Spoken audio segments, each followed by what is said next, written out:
Ქრისტეს მიერ საყვარელნო მამანო, დედანო, ძმანო და დანო, ყველას გილოცავთ გიორგობის დღესასწაულს. მოგეხსენებათ, თუ რაოდენ შეყვარებული არის წმინდა გიორგი ქართველების მიერ, მაგრამ არა მხოლოდ ქართველთა მიერ არის შეყვარებული ეს წმინდანი, არამედ მას დიდ პატივს მიაგებენ ყველა მართლმადიდებელ ეკლესიაში. თავის მფარველად წმინდა გიორგის მიიჩნევენ პალესტინელები, სირიელები, ინგლისელები, სერბები, რუსები, ბერძნები და მრავალ ქრისტიანულ ერში არის მისი თაყვანისცემა. და ეს სრულებით დამსახურებულად აქვს ამ დიდ წმინდანს.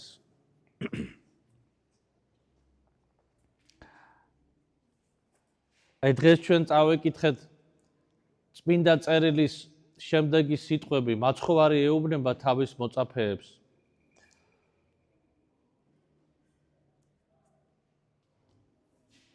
სოფელს ძულვარო მე და ამიტომაც თქვენცო შეგიძულებსო.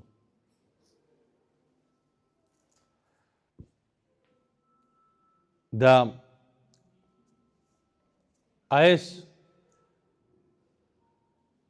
თვისება ის რომ სოფელს ძულს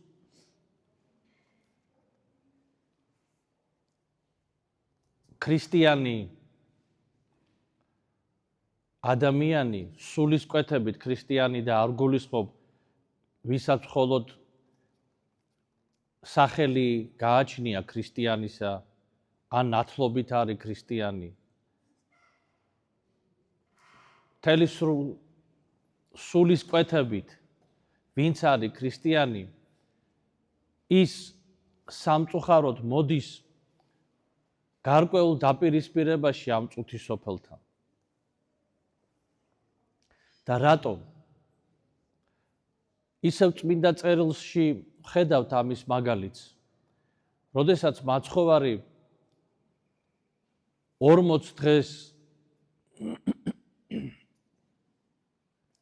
მარხულობდა უდაბნოში, ეშპაკი გამოეცხადა მას და უთხრა, რომ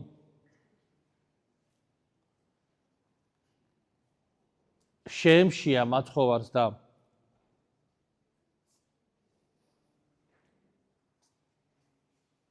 რაც უთხრა ეშპაკმა, რომ შენ შეგემშია და პური ითხოვეო და მოგეცესო. მაცხოვარი პასუხობს, რომ ხოლო პურით კი არ არის ადამიანი მაძღარი, არამედ ღვთის სიტყვითაა ის გამაძღარი პირველ რიგში. შემდგომ ეშპაკმა უთხრა მას, რომ თაყვანი მეციო მე და აჩვენა მთელი მსოფლიოს დიდება, მთელი ქვეყნის დიდება აჩვენაო, ასე ბრძალებს წმინდა წერილი. და უთხრა, რომ ეს ყველაფერი შენი იქნებაო თუ თაყვანს ვცემო. და მაცხოვარი ეუბნება, განვედ ჩემგან სატანა. მანამდე კიდე ის სასწაულის აღსრულებას თავაზობდა, მაგრამ მაცხოვარი კიდევ ერთხელ ეუბნება, რომ და შემდგომ ეს მეორდება კიდევ წმინდა წერილის სხვა ადგილებშიც, რომ იგივე კონტექსტშია და შინაარსი იგივე არის, მაგრამ სიტყვები განსხვავებული, რომ ცოდვილი და მებრუშეერი ეძიებსო სასწაულსო და სხვა სასწაული არ მიეცეს მას გარდა სასწაული იონა წინასწარმეტყველისაო. ანუ სინანულზე საუბრობს მაცხოვარი, რომ თუ სურს ადამიანს დაინახოს სასწაული ღვთის არსებობისა და დაიწყოს თავისი კავშირი უფალთან, ადამიანმა მან სინანულით უნდა დაიწყოს ღვთისკენ მოძრაობა.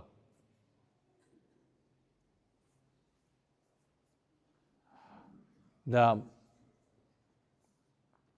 აი ეს სიძულვილი გარკვეულწილად, როგორც მოგახსენეთ, რომელიც დევს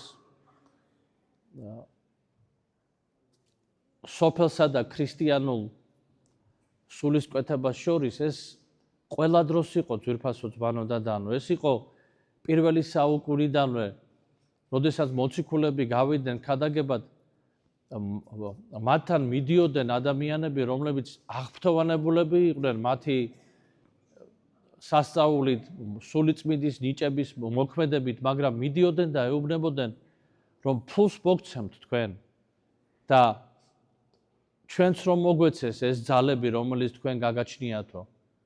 ანუ ისინი კი ვერ ხედავდნენ უფალ იესო ქრისტეს, არამედ ამაში ხედავდნენ კვლავ რაღაც ადამიანური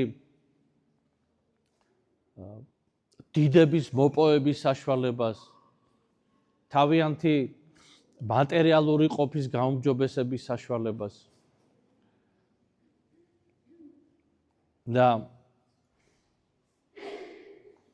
აი დღეს ისეთი ჟამი არის, როდესაც ქრისტიანული ცნობიერება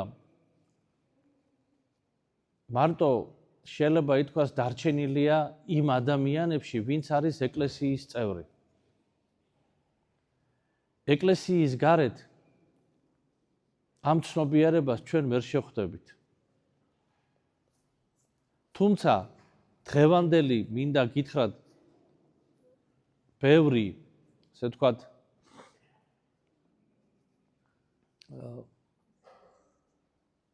მორალური ფასეულობა, რომელსაც ქადაგებს თანამედროვე ადამიანი, რომელზეც ყველგან ახლა, ასე ვთქვათ, ცივილიზებულ ქვეყნებში იქადაგება და ამაზე საუბრობენ და ხშირად მას უწოდებენ ადამიანთა უფლებებს, ეს ყველაფერი არის აღმოცენებული წმინდა სახარების სწავლებაზე. მაგრამ სამწუხაროდ ეს ყველაფერი ქრისტესაგან არის ძალზე დაშორებული და აპოლოგეტები ამ ცნობიერებისა ისინი ამბობენ, რომ ეს ყველა ადამიანს ეხება, არ აქვს მნიშვნელობა, ეს ქრისტიანია, არ არის ქრისტიანი, ურწმუნოა, მორწმუნეა, არ აქვს მნიშვნელობა. ყველა ადამიანს უნდა გააჩნდეს ერთნაირი უფლება. ყველა ადამიანი პირველ რიგში არის ადამიანი. და ჩვენ მას უფლებებში, რა თქმა უნდა, არ უნდა ვაკნინებდეთ არც ერთ ადამიანს. მაგრამ ცნობიერება ქრისტიანული და ცნობიერება სახარებისეული ხშირად არის ძალზედ განსხვავებული იმ ცნობიერებისაგან, რომელიც იქადაგება ამ წუთის სოფელში. მაგალითისათვის ვიტყვი, რომ დავინახოთ ეს განსხვავება. წმინდა წერილი ამბობს, როდესაც შენ გააკეთებო ქველის საქმესო, გააკეთე ეს დამალულათო. რომ შენმა მარცხენა არ იცოდესო, რასაც შენი მარჯვენა აკეთებს. დღეს ერთ-ერთი ასე თქვათ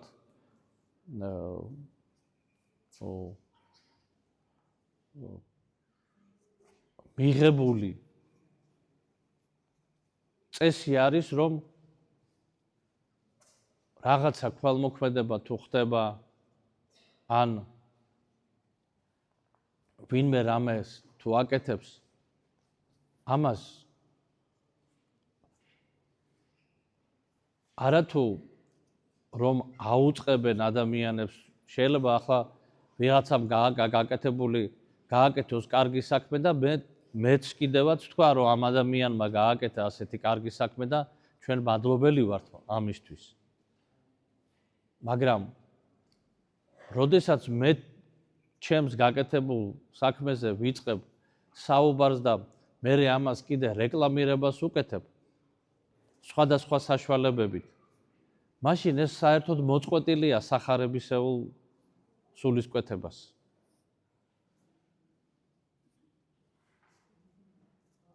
მეორე მაგალითს მოვიყვან. მაცხოვარი ეუბნება ებრაელთა ერისშვილებს, რაც ძალზე სამწუხაროა ჩვენთვის, ეკლესიისთვის. ეუბნება მეუღლეებზე, რაცო ღმერთმა შეაერთაო კაციო, ნუ განაშორებსო. და მოსემო თქვენო განტევების, ანუ ცოლ-ქმრის გაყრის უფლება იმიტომ მოგცათო თქვენი გულფეცხელობის გამო. ანუ იმ ადამიანური ვნებების გამო, რომელიც ადამიანს გააჩნია სამწუხაროდ და ეს ვნებები რომ წრეგადასულ რაღაც ქმედებაში არ გადავიდეს, მოსემ ებრაელებსაც კი მისცა უფლება, რომ ისინი თქვათ რაღაც, მაგრამ მიზეზებია იქ ჩამოყალიბებული, ამა და ამ მიზეზების გამო შეუძლიათ თქვათ გაეყაროთ. ასევე მოქმედებს მართლმადიდებელი ეკლესიაც დღეს სამწუხაროდ. მაგრამ წმინდა წერილი ამბობს, რომ ადამიანმა არ განაშოროსო. და მინდა გითხრათ, რომ დასავლეთის სამყაროში, ანუ ევროპაში, კათოლიკური ეკლესია თითქმის 80-იან წლებამდე არ ეძლეოდა გაყრის უფლებას. და იტალიაში ეს იყო როგორც კანონი. როგორც საერო კანონი. ანუ ამის მაგალითები არის დღევანდელ საუკუნეშიც. მერე უფრო შეასუსტა კათოლიკურმა ეკლესიამ ეს კანონი და ახლა პროცედურა არის, საკმაოდ გრძელი და ხანძლივი პროცედურა, მაგრამ უკვე მოიტყვიან რაღაცა ნებადართულობა არსებობს. და ამით ყველაფრით რისი თქმა მინდა ძვირფასო ძმანო და დანო, რომ აი წმინდა გიორგი აი ამ ერული სულისკვეთების წინააღმდეგ წავიდა. მოგეხსენებათ, რომ ის საკმაოდ ახალგაზრდა იყო, როდესაც მოწამეობა იტვირთა. მას ჰქონდა კარგი მდგომარეობა, მას ჰქონდა წარჩინებულობაც, არა მხოლოდ გვარიშვილობით, არამედ მისი მდგომარეობითაც. ის იყო საიმპერატორო დაცვის ერთ-ერთი მეომარი და მეთაურიც. ანუ პრივილეგიები გააჩნდა, იმიტომ რომ იმპერატორის დაცვას საკმაოდ დიდი პრივილეგიები გააჩნდა. მაგრამ ის იყო აღზრდილი და იყო შვილი ქრისტიანი მშობლებისა და აღზრდილი სახარებისეული სულით. და როგორც კი დადგა დრო და როდესაც იმპერატორმა დიოკლეტიანემ გამოაცხადა, რომ იმპერატორს და იმპერიის ღვთაებებს, აღიარებულ ღვთაებებს მხოლოდ მათ ეკუთვნის თაყვანისცემა და სხვაგვარი სარწმუნოება, ანუ კრედო ეს არის სარწმუნოება ზუსტად, არის მიუღებელი იმპერიაში, წმინდა გიორგიმ თავისი მდგომარეობა, თავისი პრივილეგიები, თავისი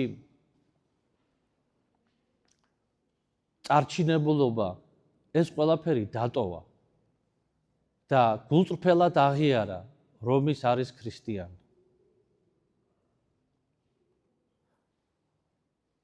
შესაძლოა მისთვის ეთქვათ, კი ბატონო, შენ ხარ ქრისტიანი, მაგრამ ერთგული იმპერიისა და იმპერატორისა. ანუ წმინდა გიორგი თავის ერთგულ მსახურებას აგრძელებდა იმპერიისა და იმპერატორის.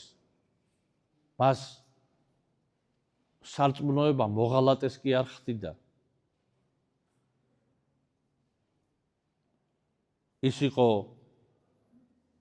რომის იმპერიის მოქალაქე და ადამიანი, რომელმაც დადო სამხედრო ფიცი, რომ ემსახურებოდა იმპერიასა და ანუ ქვეყანას და იმპერატორს. მას არ დაურღვევია ეს ფიცი. ის არ მოღალატე არ გამხდარა თავისი ქმედებით. რაშიც ბრალი ედებოდა, როგორც უკვე აღვნიშნე, ეს არის მის სარწმუნოებაში, რომ ის თაყვანს არ სცემდა იმპერიაში საყოველთაოდ გამოცხადებულ კერპთაყვანისმცემლობის კულტს და იმპერატორს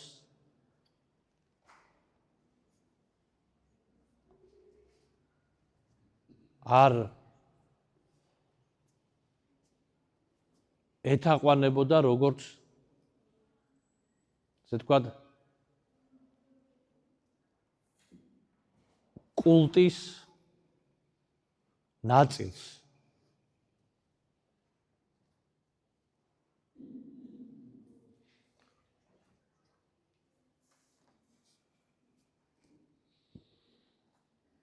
და ეს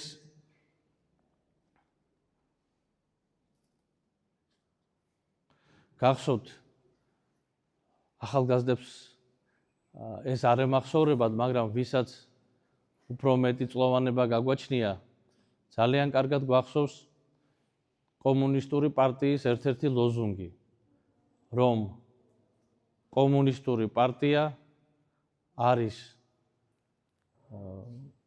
ხალხის სინდისი, ღირსება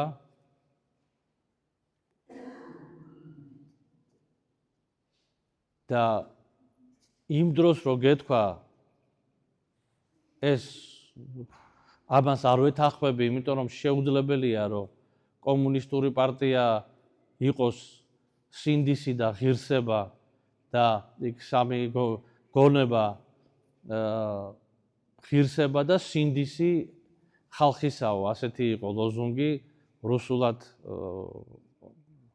ჟღერდა ის ჩესტ ის სოვიეტ ნაროდა პარტია და ვიღაცას რო ეთქვა ხმამაღლა რომ მე ამას არ ვეთანხმები, იმიტომ რომ აბსოლუტურად არალოგიკურია, თუნდაც შინაარსი ამ ლოზუნგისაო, მას დაადანაშაულებდნენ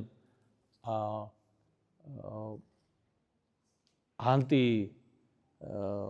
სახელმწიფოებრივ აზროვნებაში, ანტი საბჭოურ პროპაგანდაში და მინიმუმ ადამიანი დაკარგავდა სამსახურს, დაკარგავდა საზოგადოებაში თავის სტატუსს და მაქსიმუმ, რა თქმა უნდა, ის აღმოჩნდებოდა ციხეში და გახდებოდა დევნის ობიექტი. და წარმოვიდგინოთ, ახლა ეს მე რაც გამახსენდა, სულ რაღაც 40-50 წლის წინ ხდებოდა და აი დაახლოებით ესეთი ვითარება შეიქმნა წმინდა გიორგის დროს, რომ მას უნდა განეცხადებინა, რომ იმპერატორი ეს არის ჩემი მრწამსი.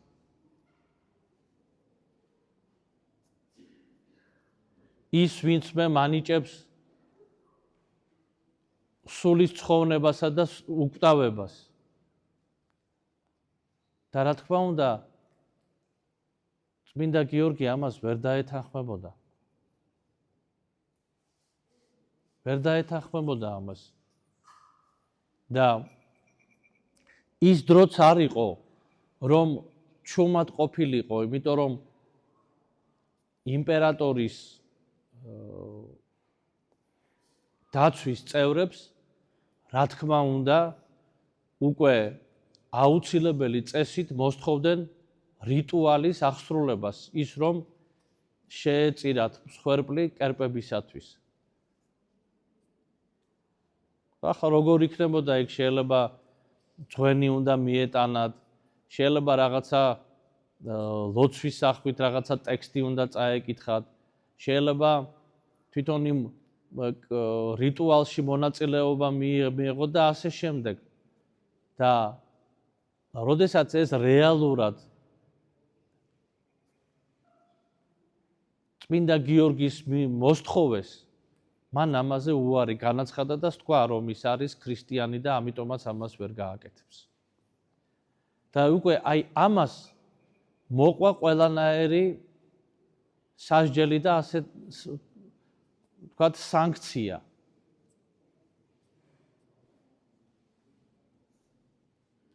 ის გარიცხეს საიმპერატორო დაცვის სამსახურიდან, ჩამოერთვა წოდება, ჩამოერთვა მდგომარეობა, იმის იქით წავიდნენ, მოხდა მისი ქონების კონფისკაცია, მან დაკარგა თავისი ყველა რეგალია, თქვათ, როგორც თავისუფალმა ადამიანმა და პატრიციუსმა, ანუ დიდგვაროვანმა. ყველაფერი ეს დაკარგა მან. და აი პირველად მისი მოწამეობა ზუსტად ეს იყო. ის უკვე მეორე ხარისხოვანია, შემდეგ იწყება ის ტანჯვა და ტკივილი, რომელიც მას მიაყენეს. პირველი ის იყო, რომ მან გადადგა ნაბიჯი, რომელსაც რა მოყვებოდა, ძალიან კარგად იცოდა. ანუ შეილახა მისი ღირსება, შეილახა მისი ამპარტავანება, ყველა ადამიანს გაგვაჩნია ჩვენი თავმოყვარეობა და პატივმოყვარეობაც. და ზოგ შემთხვევაში ამპარტავანებაც. ჩვენი მდგომარეობაც გვანიჭებს ამას, ჩვენი ნიჭებიც გვანიჭებენ ზოგ შემთხვევაში.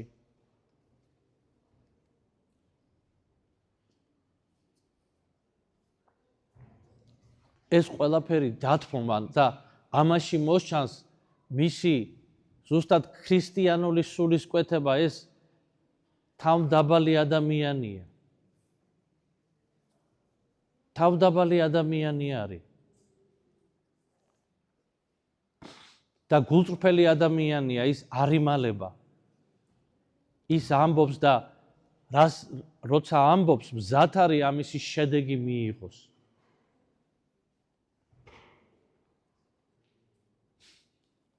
და ამ შედეგის მიღებაში მოსჩანს მისი თავმდაბლობა ზუსტად, რომ ის თავს იდრექს გარემოებათა წინაშე, რომელიც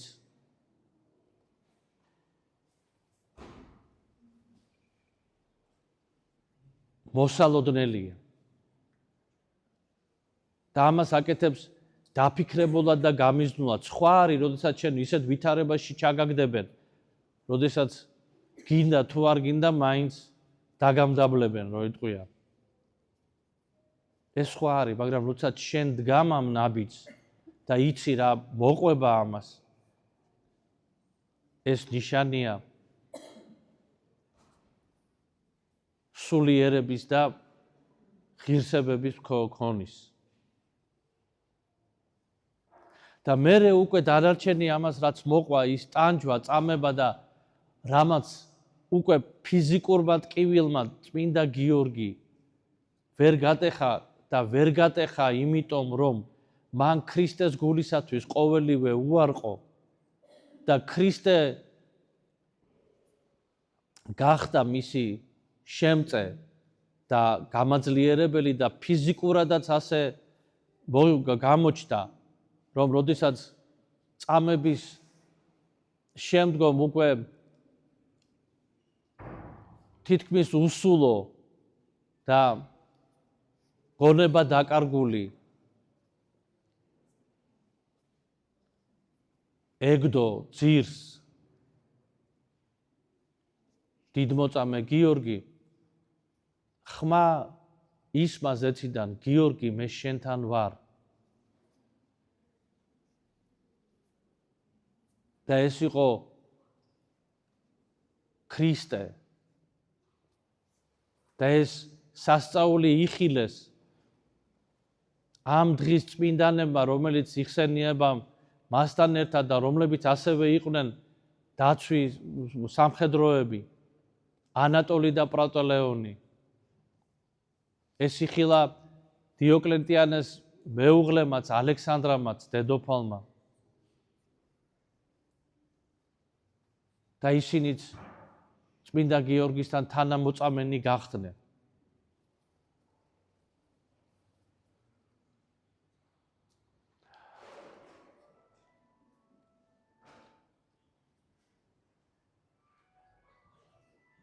ამიტომაც არის წმინდა გიორგი დიდმოწამე. გაძლიერებული ქრისტეს ძალითა და მადლით. და ამიტომაც შეიყვარა ის ჩვენმა ერმა და ქრისტიანმა ერებმა, რომ მრავალი განსაცდელი და ჭირი ქრისტიანობის გამო თავს დაგვატყდა ჩვენ. და ზღვარზე მისულებს, როდესაც ფიზიკური მყოფობა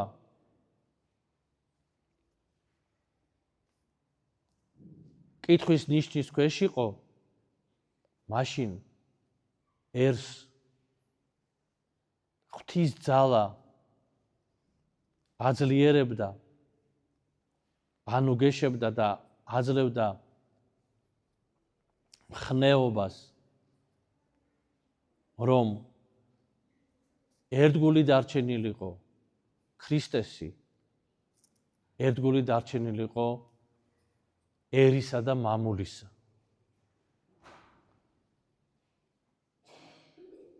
წმინდა გიორგის ბრძოლებში ჩართულს ხედავდა ჩვენი წინაპარი, ხილულად ხედავდა. მოგეხსენებათ არის ამაზე თხრობანი.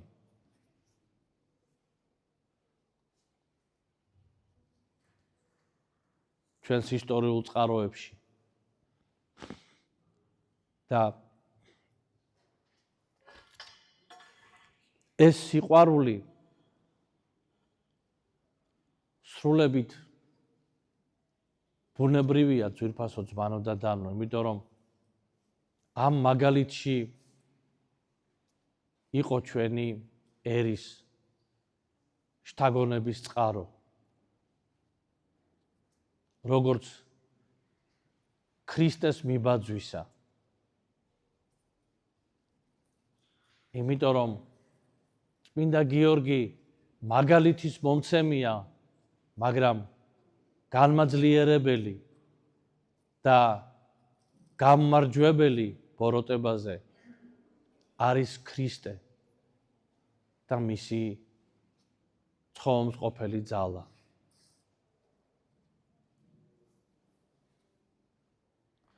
და ჩვენი ქალაქის მფარველიც არის წმინდა დიდმოწამე გიორგი. მოგეხსენებათ ოქონის ხატზე წმინდა დიდმოწამე დიმიტრისთან ერთად არის გამოხატული წმინდა გიორგიც.